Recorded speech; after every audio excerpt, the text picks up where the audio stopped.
te quiero Valencia. No hay nada en el mundo que me haga sentir lo mismo que siento por ti. Junto a ti.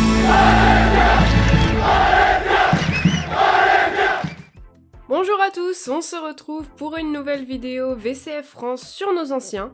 Et la continuité logique après Carlos, c'était évidemment Ferran. Nous allons donc aborder son cas dans une seconde, mais avant tout, si la vidéo vous plaît, dites-le nous dans les commentaires, ou si elle ne vous plaît pas, tout retour constructif est bon à prendre. Si vous pouvez partager la vidéo autour de vous, c'est ce qui est le plus efficace pour gagner un nouveau public, on a besoin de vous. Laissez-nous un petit like, et si vous ne l'êtes pas encore, abonnez-vous. Sur ce, on passe à la vidéo. Ferran Torres, la folie des grandeurs, c'est parti! Alors commençons par le commencement. Ferran débarque en pré-benjamin au Valencia CF. Ferran grandit dans les catégories jeunes dont il sera régulièrement capitaine, et se fait un nom dans le monde du foot, à un tel point que le Real Madrid tentera de le recruter à 4 reprises lors de son évolution chez les jeunes. Le jeune Valencien fait ses débuts pro lors de la saison 2017-2018 sous Marcelino et délivrera sa première passe décisive face à l'Athletic Bilbao cette même saison. La saison suivante, il intégrera pleinement la rotation de l'équipe Tché, et c'est lors de la saison 2019-2020 qu'il deviendra un titulaire régulier et un grand chouchou du public, saison où il contribuera à 6 buts et 8 passes décisives. Il faut noter que sur ses 97 matchs à Valence, Ferran en a disputé 11 sur le côté gauche, 2 en tant qu'avant-centre, et donc 84 sur le flanc droit. Je le précise car cette stabilité sera complètement perdue par la suite, et si cela n'explique pas exclusivement ses difficultés, ça peut tout de même contribuer à de moins bonnes performances ou du moins à un progrès limité. Alors pourquoi parler de folie des grandeurs pour un joueur qui lors de son passage chez les jeunes refuse 4 fois le Grand Real pour rester dans son club de cœur et porter le maillot Tché? Eh bien car c'est chez les pros que tout bascule. Nous sommes fin 2019-2020, le contrat de Ferran expire en fin de saison suivante, il vient de connaître sa première saison complète et pleinement satisfaisante en pro, il est le chouchou de Mestalla, tout va pour le mieux, et lorsque tout va bien, finalement, tout va mal. Ferran pose 3 conditions à sa prolongation, et exige qu'au moins 2 d'entre elles figurent dans le nouveau contrat, sinon il ne signera pas. Alors me direz-vous, si les conditions sont liées au nombre de matchs disputés, cela semble juste, c'est crucial à son développement. Eh bien, pas vraiment, puisque ces conditions étaient premièrement de devenir capitaine du club, donc devant Parejo, avec qui il avait une très mauvaise relation, qui ne quittera le club qu'après Ferran, mais également devant d'autres joueurs comme José Gaya ou même Carlos Soler, qui eux-mêmes sont des enfants du club et évoluent en pro depuis bien plus longtemps et avec la même, voire même une meilleure réussite que lui.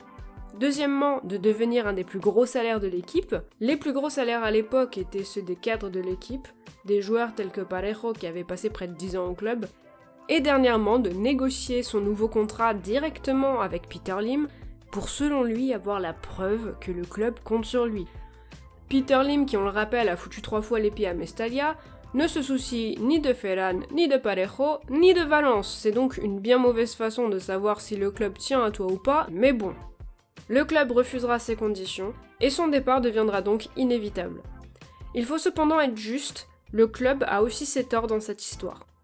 Un an plus tôt, début 2019-2020, Ferran revient de l'Euro U19 qu'il a remporté avec l'Espagne, et le club l'informe qu'il ne compte pas sur lui, qu'il sera le 5e choix à son poste, qu'il ferait jouer des joueurs à leur mauvais poste avant de le faire jouer, et que par conséquent il ferait donc bien de se trouver un nouveau club, et va jusqu'à le proposer à tous les clubs professionnels d'Espagne. C'est selon Ferran ce manque de confiance de la part du club qui lui a mis dans la tête une idée de départ. Et pour le coup, on ne peut pas vraiment le lui reprocher puisqu'il a littéralement été poussé vers la sortie par le club. C'est sûrement aussi cela qui a donné à Ferran une certaine rage de vaincre sur le terrain, de leur prouver tort, et qui finira par se retourner contre les Tchèques qui seront en position de faiblesse pour renégocier le contrat d'un gamin qu'ils avaient sous-estimé. Le 4 août, l'enfant valencien s'envole pour Manchester City contre 25 millions d'euros plus 12 en bonus, et un nouveau chapitre s'ouvre pour lui sous les ordres de Guardiola, et avec le numéro de son idole David Silva qu'il avait précédé dans ses 2 clubs dans le dos. Le transfert de Ferran à City pour une somme modeste footballistiquement parlant est idéal pour lui. Il se retrouve dans une des équipes les plus compétitives au monde, un des meilleurs si ce n'est le meilleur coach du monde, avec au final une pression assez moindre comparée à des transferts qui avoisinent les 60 millions d'euros ou les dépassent. Il a le statut d'un diamant brut à polir, à qui il faut laisser du temps, et dans des conditions plus qu'idéales pour se montrer, pouvant servir des finisseurs tels qu'Agüero, ou être servi par des magiciens tels que De Bruyne. Il intègre donc la rotation de City et dispute 2111 minutes toutes compétitions confondues, pour un rendu de 13 buts et 3 passes décisives, sa meilleure saison en date avec un club, puisqu'il fera mieux d'une contribution la saison suivante, mais répartie entre 2 clubs.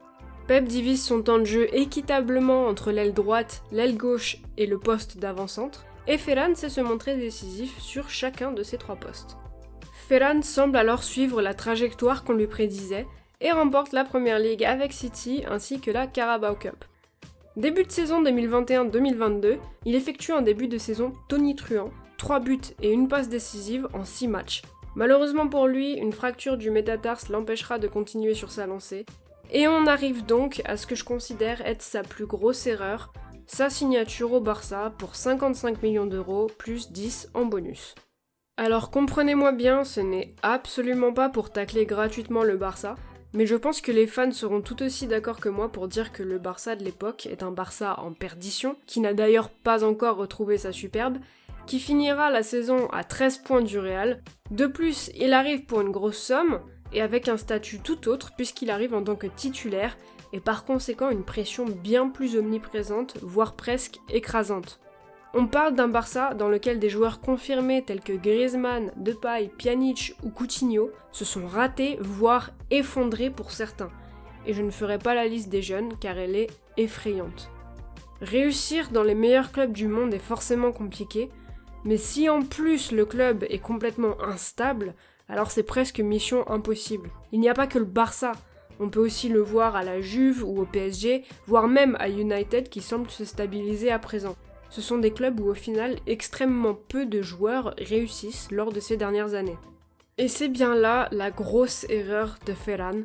Avoir l'ambition d'être un titulaire d'une des plus grandes équipes du monde, c'est louable. Mais au lieu de patienter et d'apprendre sous Pep dans un City stable, une machine de guerre bien huilée, il a renouvelé ses choix questionnables de son époque Che, en voulant tout de suite. Et si cela s'était relativement bien passé la première fois, le pari a été complètement raté la seconde. À 23 ans seulement, et pourtant déjà, la saison 2023-2024 s'annonce comme sa dernière chance d'atteindre les sommets qui lui étaient promis. Son choix sera plus que jamais déterminant. Viser la lune pour atteindre les étoiles est une bien belle métaphore que Ferran semble affectionner. Malheureusement, il semble s'être égaré du côté du soleil qui, comme à Icar, lui a brûlé les ailes. On arrive au terme de cette vidéo, un grand merci à vous de l'avoir suivi. Alors, on n'a pas trop parlé stats cette fois, premièrement car pour moi le problème principal vient d'ailleurs, et surtout car ça fait du bien de sortir un peu des chiffres de temps en temps. Mais si vous avez des questions plus spécifiques au terrain, n'hésitez pas à nous les poser dans les commentaires, on sera là pour y répondre. Je vous souhaite une très bonne fin de semaine et un bon week-end à tous, et comme on dit chez moi, adeo!